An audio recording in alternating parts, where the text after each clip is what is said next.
Every sprinter is familiar with the hamstring soreness that follows speed work in spike shoes, but few understand its cause.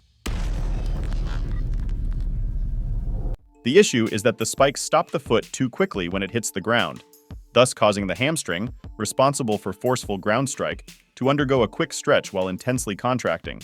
This combination of opposing forces places significant stress on the muscle, resulting in microscopic damage to the muscle fibers.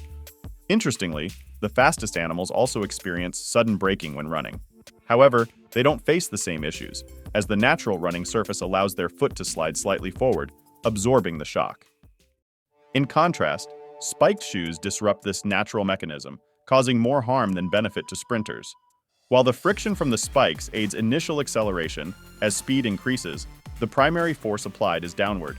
Therefore, modern sprinting shoes should prioritize lightness, rigidity, and springiness to efficiently transfer force and propel athletes forward, rather than focusing on excessive friction, which leads to sudden braking upon ground contact.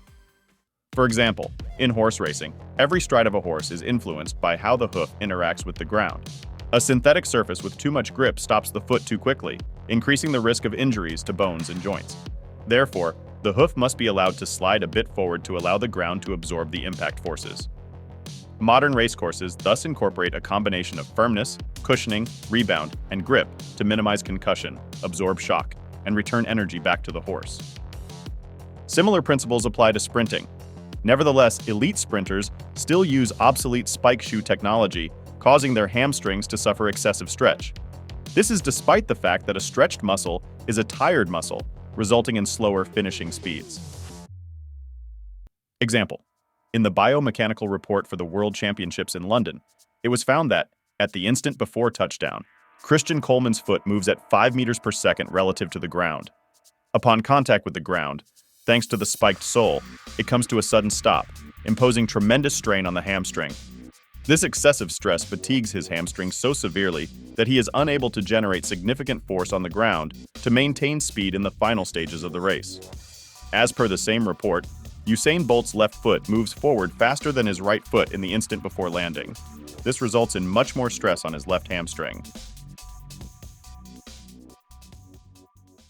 Another bright example is Letsila Tebogo, whose unique running style is characterized by explosive acceleration and remarkable top-end speed, despite the visible tendency to overstride. However, overstriding in spike shoes takes its toll. In 2023, at the World Championships in Budapest, he sustained a minor injury to his right hamstring during the 200-meter final.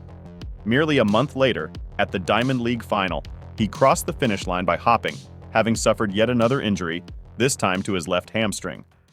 Training without spike shoes for several months, he managed to get into great shape, which manifested in February 2024 when he jogged the 400 meters in 46.7 seconds wearing flats.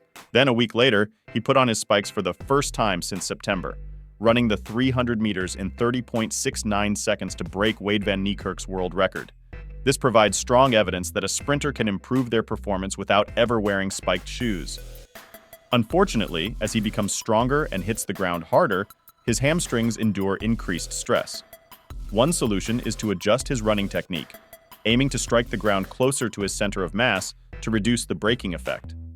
Alternatively, he could preserve his unique style by opting for pinless spike shoes, which enable slight forward movement of the foot during ground contact, thereby alleviating unnecessary stress on the hamstrings. Given that wearing pinless spike shoes during longer sprints can significantly enhance ground force production by alleviating excessive stress on the hamstrings, we may witness notable improvements in the world records for the 200 and 400 meters.